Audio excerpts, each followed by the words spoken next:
Halo semuanya, video kali ini aku mau sharing tentang pengalaman dengan berbagai macam kandang ya. Yang pertama itu aku punya kandang yang ini nih, yang besar, yang size-nya 40 kali berapa ya, aku lupa. Nanti size-nya aku tulis di deskripsi ya.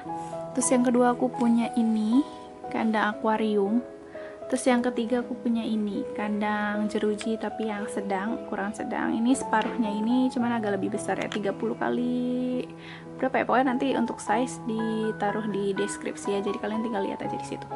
Terus yang terakhir adalah ini, box. Aku punya alasan sendiri kenapa aku pakai box. Yang menurut aku ini adalah lebih efisien dan lebih dibutuhkan. Jadi kalau untuk mudah dibersihkan, aku lebih saran yang box sama yang akuarium, karena mereka kan hanya kotak, jadi nggak usah dipretelin bongkar pasang kayak gitu kan, nggak kayak yang besar ini, jeruji besar ini sama yang sedang ini. Terus yang kedua, mudah dibawa. Kalau untuk mudah dibawa, jelas yang akuarium susah dibawa ya, maksudnya nggak apa ya, dia berat, dan kalau yang box dia sangat mudah dibawa karena ringan. Terus yang ini juga, ini cocoknya untuk di rumah ya guys, untuk di rumah aja, jangan dibawa-bawa, dan ini bisa dibawa kemana-mana. Terus bisa dilihat dari berbagai sisi. Akuarium jelas bisa dilihat dari berbagai sisi, terus yang ini bisa dilihat dari berbagai sisi, hanya saja dia lebih buram ya karena dia hanya box. Terus yang ini bisa dilihat dari berbagai sisi, jelas ini juga.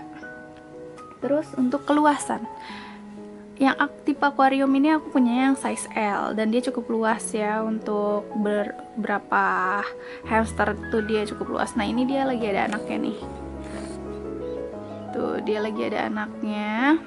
Yang ini dia juga lagi ada anaknya. Ini juga luas ya, ini juga cukup luas, sangat luas malah, karena kan dia bertingkat-tingkat ya. Terus yang ini sedang nggak cukup luas, jadi untuk 2 hamster aja cukup, tapi ya kasihan sih kalau menurut aku, ini pada ukuran sedang loh.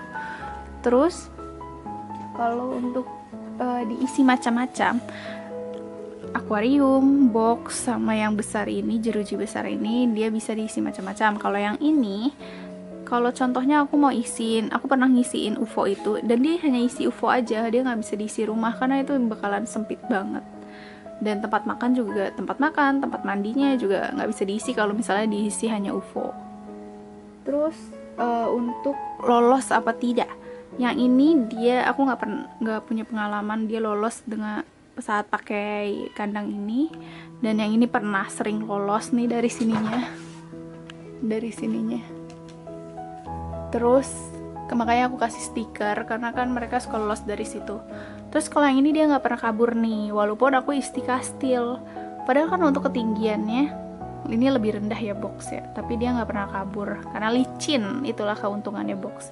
Nah kalau yang ini dia juga beberapa kali lolos, karena aku isi dengan kastil, jadi dia tuh bisa loncat gitu loh. Lebih aman mana, kandang mana untuk bayi hamster yang baru lahir?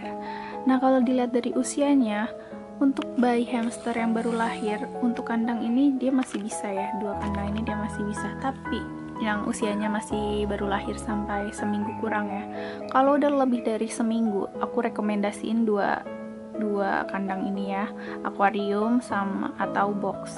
Kenapa? Karena usia di atas minggu biasa bayinya udah mulai aktif bergerak-gerak tuh, kayak gini. Ini dia udah mulai beraktif gerak-gerak kayak gitu. Jadi kalau pakai yang ini kan pendek ya, bawahnya alasnya itu pendek, jadi bayinya bisa otomatis keluar ya, apalagi dia badannya kecil. Jadi yang aku rekomendasiin adalah 2 kotak ini. Gitu. Itulah keuntungan dan kekurangan yang kandang-kandang aku milikin ya. Sampai jumpa di video berikutnya.